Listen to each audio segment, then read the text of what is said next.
box un peu classique, ça va pas non plus dans notre philosophie, donc on a réfléchi un peu et aussi par rapport à nos activités, on développait beaucoup, on a une école où on forme des enseignants et ça grossit un peu et l'écurie propriétaire diminuait plutôt un peu, donc on a dit on veut plutôt des chevaux dehors et du coup on s'est dit on va minimiser au maximum le nombre de box.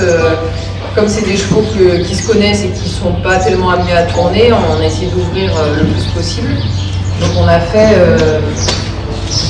ces box un peu une méthode appelée boissons sociaux. En fait ça donnait déjà, on avait déjà les courettes derrière. Oui, il y avait des courettes déjà. Ça il y avait déjà, donc c'était déjà, en fait on n'a pas changé la forme des box, c'est les murs. Encore une fois, on ne voulait pas tout casser, on est parti de ce qui existait, donc on a quand même des parois, donc c'est quand même des box à faire à la main. Ça va qu'on en a 6, mais quand il y en a 50, Donc après, on pourrait imaginer des parois plus glissantes sur le même principe que les grandes parois, mais qu'elles soient plus basses.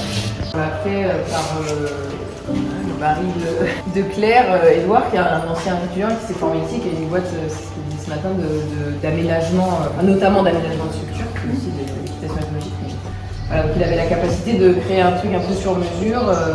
À la fois, on voulait en fait reprendre un peu ce qui était déjà dehors, les tubes comme ça, c'est un peu inspiré de le propriétaire d'ici, un ranch dans le Montana, donc il aime bien tout ce qui est un petit peu rustique et a gardé cet esprit-là. Donc voilà, Edouard a créé quelque chose qui ressemblait et qui à la fois, nous on aime bien les barrières rondes parce que c'est pour les chevaux, il y a peu de risque de blessure, à la fois c'est costaud si ça dedans, pareil les parois ici sont assez costauds.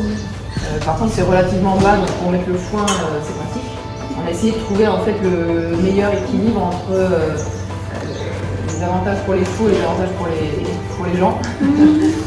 À faire, c'est assez simple de mettre le foin là, ils n'ont plus besoin d'ouvrir les box à chaque fois pour nous dire c'est pareil. C'est bien aussi parce qu'en fait en passant on voit les chevaux, donc on voit tout de suite les membres, l'état des chevaux, s'ils mangent, s'ils ne mangent pas, pour observer c'est vraiment bien. Et puis les chevaux adorent c'est drôle quand on a ouvert la première fois on les a mis dedans et ils ont passé des journées à se gratter, à aller de l'un à l'autre. Donc ça c'est top de pouvoir qu'ils puissent avoir un peu de contact. Donc c'est moelleux, donc voilà, les chevaux se couchent un peu, l'urine s'en va assez bien, il y a une légère pente. Ouais, puis ils peuvent se coucher là-bas quand ils ils ont le sable, donc ils peuvent se coucher dans le sable, mais il y en a qui se couchent ici aussi. Les propriétaires puissent venir mettre leurs chevaux à la tâche et préparer. Les photos, c'est juste parce qu'ils étaient là. Non, ils n'étaient pas là, on a mis.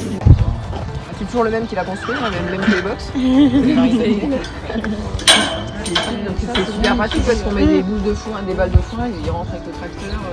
C'est facile à nettoyer aussi. Et c'est un peu le même principe, c'est-à-dire qu'on voulait quelque chose de assez sécuritaire, donc on a pas mal réfléchi parce qu'on s'est dit est-ce qu'il faut qu'ils mangent dans les abris, parce que les abris globalement ils y vont pas. C'est un truc, c'est que